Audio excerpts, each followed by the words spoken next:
Hi, I'm Andromeda Trumbull. We're at Pilates Sports Center in Los Angeles, California, and here with me today is Natalie Boutte. We're going to be working on some shoulder work for a specific condition of kyphosis, which would be a postural issue if Natalie was to be rounded in her shoulders with a forward head carriage. This would make things somewhat weak and somewhat tight in some areas of her body. So if she's in this posture, and this posture can happen very commonly for somebody who commutes and works at a desk job, what have you, she would probably have a little bit of forward head carriage, and this would lead her to become sort of tight in the front of her body and her chest, and long and weaker in her posterior part of her spine and her shoulders. So we're going to work on some strengthening exercises to bring her back into a normal posture, to keep the shoulder healthy so that the shoulder isn't migrating forward in its joint and anterior superior in its joint as well. So what we're going to do first are some external rotator muscle exercises using the band. So she's going to be using the TheraBand, gathering the band up in her hands. Good. We're going to start with the palms up and what we call teacups. So cueing as if she were holding teacups so that she didn't rotate her hands in any way. Give yourself a little bit more space between the hands. So she's going to be about a natural shoulder width apart with her hands. And we're going to have her sit nice and tall. You can do this sitting, kneeling, standing, wherever is comfortable for the client. Get the shoulder in the proper position first. So shoulders are going to rotate back and down. Good. And she doesn't have to do anything except externally rotate, cueing the thumbs back and slow return. Most of the firing is going to happen that's important in the rear part of the movement. So that muscle we're honing in on is her infraspinatus in her shoulder blade, and she'll feel that the most in the rear part of the exercise. We want to stay there for a minute and bring it back out slowly. Are you feeling where I'm palpating right here? I'm palpating the lower part of her shoulder blade. Good. So we can do a number of reps here. You want to get a nice burn going. Yeah. So those are our teacups, and now we're just going to change the hand position to a candle position. So you can rotate the band whichever way is comfortable in your hands. If you want to give yourself a little more room or roll it around your hand, whatever is comfy. Yeah, that'll be great. Not too tight?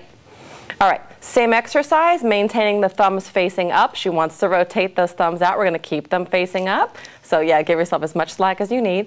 And the same cueing, the shoulders back and down. We're still cueing the same infraspinatus. She's working the teres minor as well. So these are fabulous, easily done at home, traveling, what have you. And again, the same number of reps to get a nice burn. Love it. Okay. Let's do a couple of stretches now. So we're going to stretch the anterior part of the problem area with this posture, which is going to be pecs and chest. So she can now take her band nice and wide apart with the hands, palms down. I'm going to get out of your way. And we're going to take this band all the way overhead comfortably, all the way around to the lower spine. And if the band is too tight and you can't accomplish that, you just give yourself a little more room. And if it's too easy, well, then we need to tighten it up. So we're going to do this a number of times. And you should feel like it's challenging and that there's a good stretch happening right about the zone, right about here, right behind the head. Good. So this is going to chest stretch in all of these fiber directions since the pec is so multidimensional. And you don't want to do this if this is causing any pain in any way in the joint. So this is fantastic. And again, easy to do. You can use a towel if you don't have access to a band. Okay. Excellent. Take a rest. Now we're going to move on to some standing work, one shoulder exercise that we're going to do, which is a bit isometric in nature, and then a standing stretch as well. So we're going to change position. Okay, so we've worked the external rotators of the shoulder to start to facilitate the alignment, and now we're going to work on the lower traps, which also tend to be weak and allow the shoulder to migrate forward. So we're going to work those muscles now. She's leaning against the wall with a foam roller behind her shoulder blades approximately, and I'm going to have her bring her arms up to try to get her forearms on the roller. This can be challenging. So I'm going to have you go ahead and apply some pressure on your forearms onto the roller, and then move your body off of the roller so the only thing now touching are the forearms. Good. She can be a little bit stepped away from the wall. Tuck the tail, soften the knees a little bit so we don't bother your back. She should now be hopefully firing her lower traps. Shoulders are back and down. She's going to connect into this work in her lower traps and just microscopically roll up and roll back down. The pressure that she's exerting on the roller with her forearms should fire the proper muscles. Does this feel pretty challenging? Yes. Actually, it is. And if you don't have a roller, go ahead and relax. I'm going to take the roller away from you. Good. And you can just go back into that same stick-up position, we'll call it, and go ahead and lean against the wall with that. Good.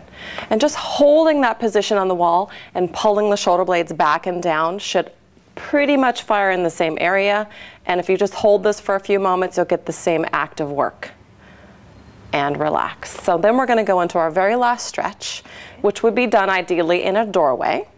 We're going to pretend this is our doorway corner here, and she's going to put her right hand on the wall. So you're just going to turn and put the right hand on the wall as if it was a doorway. We're going to do this 3 times. Once at shoulder level, yep, once at about jaw level, and then the last time at eye level. And again, we want to get every fiber of the pec muscle group to be stretched out. So we're going to start down here low, and she's just going to press a stretch forward into that. And if she was in a doorway, she'd be pulling on the door jamb.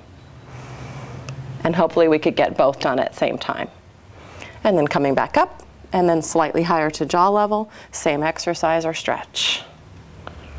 And if you're uncomfortable with this and you're not steady on your feet, you can always step 1 foot forward. And then the last stretch and lean in. Fantastic. Good. So this is a very simple remedy for some shoulder stability and postural work to do our external rotator work, some lower trap work, and all of the stretches. Thank you so much. Thanks for joining us.